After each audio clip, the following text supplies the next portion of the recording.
Bonjour à toutes et à tous, vous écoutez Cinécast. Salut Thibaut. Salut Guillaume.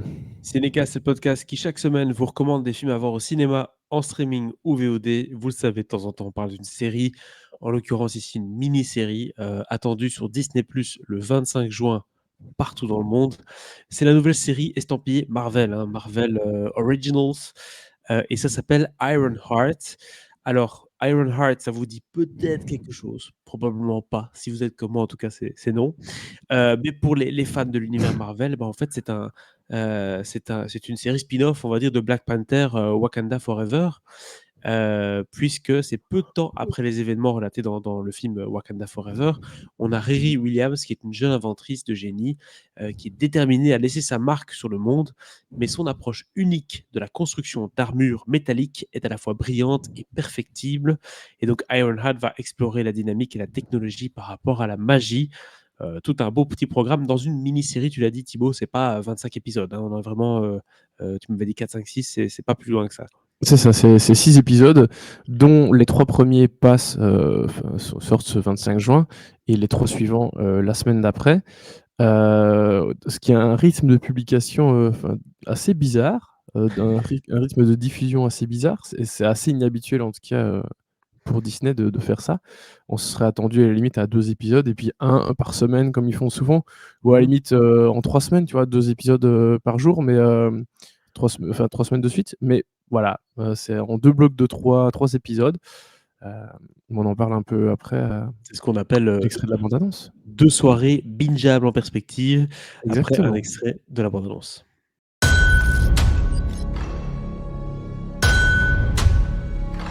My stepdad used to say the best way to know a thing is to take it apart, put it back together.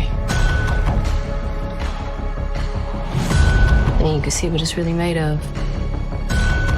You should take your dad's advice. Break yourself down. Break yourself down. Et là-dessus, c'est comme ça qu'on démarre cette série qui m'a l'air d'être, et ils l'ont mis dans la bande-annonce, Ryan Coogler en grand, tu vois, parce que maintenant que monsieur a un grand nom dans le cinéma, on se fait Eh plaisir. oui. Bah, Sinner, Et ça cartonnait, hein, il faut appuyer un peu sur son nom. évidemment, et on voit bien que forcément c'est un film, qui parle d'une communauté aux États-Unis, voilà, qui est en lien forcément avec aussi des thèmes importants qu'il y avait dans Black Panther. Mmh. Donc clairement, il y a tout cet aspect-là aussi à prendre en compte. Alors Thibaut, tu as déjà tout vu, je pense, hein, normalement, comme tu l'as dit, Exactement. c'est en 2 fois, mais ils ont tout balancé pour toi. Ouais. Donc tu vas pouvoir nous en parler en long et en large. Peux-tu d'abord nous dire un petit peu, qu'est-ce que tu as pensé de cette histoire? Est-ce qu'elle t'a intéressé? C'est une histoire qui est plutôt pas mal parce que tu l'as dit, alors, c'est pas tout à fait un spin-off de Black Panther, hein, mais il y a des liens évidents avec Black Panther, ça c'est sûr. Mais il y a pas mal de liens aussi plutôt avec Iron Man. Forcément, il y a ce concept de l'armure, que le personnage veut construire, Riri, et qu'elle a construit d'ailleurs, mais qui est évidemment perfectible, hein, parce que, elle a pas les mêmes moyens que Tony Stark. C'est pas du tout le même milieu. Donc elle fait ça avec un peu plus de difficulté, mais elle a un cerveau, voilà. Et pour arriver à développer et arriver, son armure encore plus et arriver au produit vraiment qu'elle désire, elle va accepter, des petits boulots par-ci par-là, jusqu'au jour où elle aura une occasion de gagner un peu plus d'argent, avec un groupe, voilà, un groupe qui fait des casses, pour faire simple.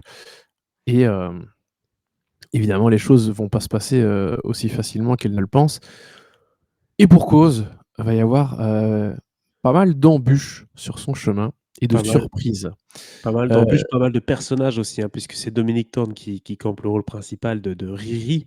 ouais. Mais je vois ici qu'il y a quand même toute une série de personnes au casting, dont certains profils assez, surprenants.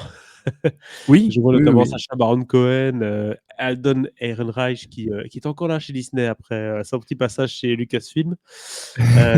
Donc voilà, il y a un casting intéressant et des personnages à mon avis haut en couleur. Oui, écoute, tu l'as dit, il y a un casting assez étonnant et donc pas mal de personnages assez étonnants. J'allais pas rentrer là-dedans, tout de suite, mais ouais, je vois qu'il y a beaucoup de choses qui sont déjà un peu sorties, à gauche, à droite. D'ailleurs, il y a certaines choses qui sont même sur internet des années, dès des annonces de casting, des rumeurs. Il y a certaines des rumeurs que j'ai été voir après, hein, qui sont vraies. Mais c'est une série qui effectivement a pas mal de surprises. Alors, il y a une espèce de gros climax après le 3e épisode concernant, l'identité d'un personnage qui comme ça, on sait pas trop qui c'est, enfin il a un nom assez lambda. C'est juste qu'il a un lien avec, avec un personnage bien connu de la saga, liée à Iron Man. Et en fait, du coup, la 2e partie de la saison se veut beaucoup plus, marvelienne. C'est-à-dire que la première partie est un peu gentille. On fait connaissance avec ces personnages, avec cette histoire de casse, dont le groupe est dirigé par, Anthony Ramos, enfin le personnage incarné par, Anthony Ramos. Et puis une fois qu'on a cette révélation, par rapport à ce personnage en question, la 2e partie va être vraiment plus où, tu sais, on a les petits easter eggs, les petits, toutes ces petites révélations, tu vois? Dont le gros truc, qui va affoler tout le monde une fois que la fin de la saison sera passée, mais mais qui est déjà Qu'est-ce un qu'ils peu vont encore nous spoilé. qu'est-ce qu'ils vont Mais encore nous trouver, ils après un trouvent Robert toujours Downey Jr.? bah, tu sais bien, ils trouvent toujours des personnages, des choses, liées aux comics et cetera. Heu, D'ailleurs, il y a des choses, plus récentes des comics qui sont présentes dans cette série. Parce que tu sais, les Marvel, et on en reparlera, dans quelques semaines, hein, avec les 4 Fantastiques, on parle de choses qui existent sur papier depuis des dizaines d'années, de vraiment des décennies et des décennies. Donc c'est bien aussi de voir comment, les créateurs des séries insèrent des choses plus récentes parce qu'ils sont, tu vois, des choses qui sont un peu plus à la page, qui sont un peu plus modernes et un peu plus, connectées avec la réalité. Évidemment, la réalité de maintenant est pas du tout la même que celle d'il y a 50, 60 ans. Donc c'est bien d'avoir ce genre de choses. Et je trouve que la série à ce niveau-là, elle est vraiment bien. Parce qu'il y a le côté communautaire qui est évidemment très bien respecté, avec sa complexité. Il y a aussi, tous des aspects, liés à l'intelligence artificielle qui sont intéressants, aussi liés au deuil qui sont intéressantes. Alors bon, ce sont des grandes thématiques, hein, dont on parle assez souvent évidemment, que ce soit dans les films, les séries et cetera. Mais je trouve que le tout ça est plutôt bien amené et on a quelque chose, qui fait un peu, pour les 3 premiers épisodes, petite série un peu, de derrière les fagots, mais qui a son cachet et qui peut surprendre, tu vois? Série Marvel avec 3 francs 6 sous, quoi. Ça, c'est pour le début. Un peu, ouais.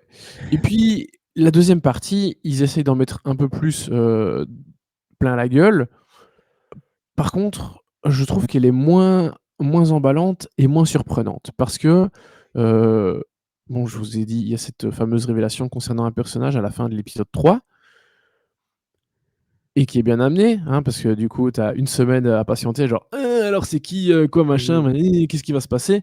Mais en fait, le problème, c'est qu'une fois que l'identité de ce personnage est révélée, enfin son lien dans le MCU est révélé, c'est que tout est assez prévisible concernant son personnage à lui, hein. Il y a d'autres choses sur le côté, mais tu te dis: «Ah bah oui, forcément, vu que c'est machin, qu'il est lié à machin, ah ben, il va se passer ceci, ceci, cela», et tu espères qu'ils vont pas le faire et puis ils le font quand même. Et hem et donc c'est un peu dommage, même s'ils s'en sortent avec une petite pirouette et machin, mais c'est un peu dommage de dire: «Bon, il y avait moyen de faire mieux avec ce personnage», tu vois?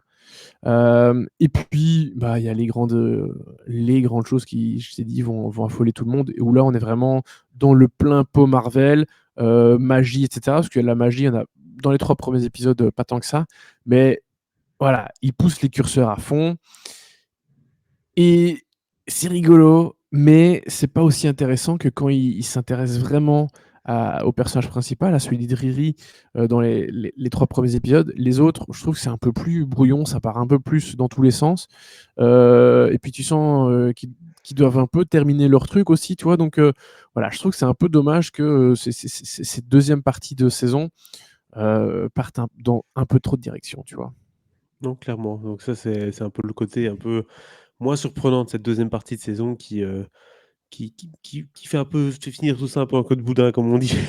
Mais un petit peu, un petit peu. Après, je pense que ça laisse aussi augurer, des choses très intéressantes pour Marvel et ça, c'est un autre point positif sur lequel j'ai envie d'un peu insister, c'est que c'est une série qui, malgré son côté un petit peu petit, un petit peu intimiste, tente certaines choses. Elle essaye un peu de sortir du lot et de proposer aussi des grands moments.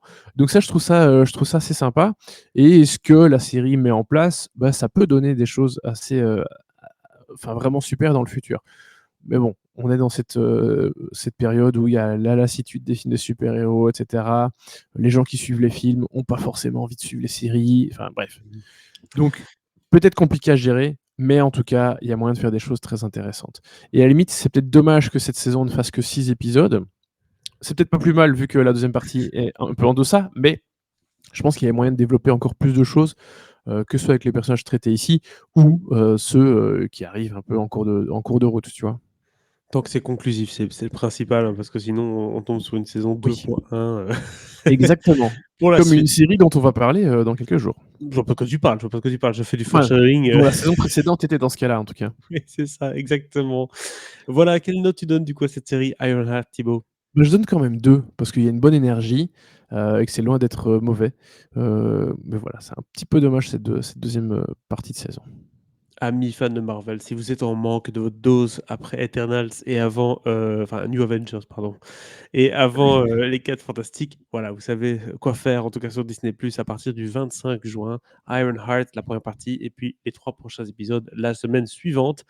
N'hésitez pas à nous dire un peu dans les commentaires ce que vous avez pensé de ces 3 premiers épisodes ou de la série dans son intégralité et abonnez-vous au podcast sur la plateforme de votre choix pour ne pas manquer nos prochaines recommandations et les prochaines séries à venir. Salut, ciao, Ciao, ciao. ciao.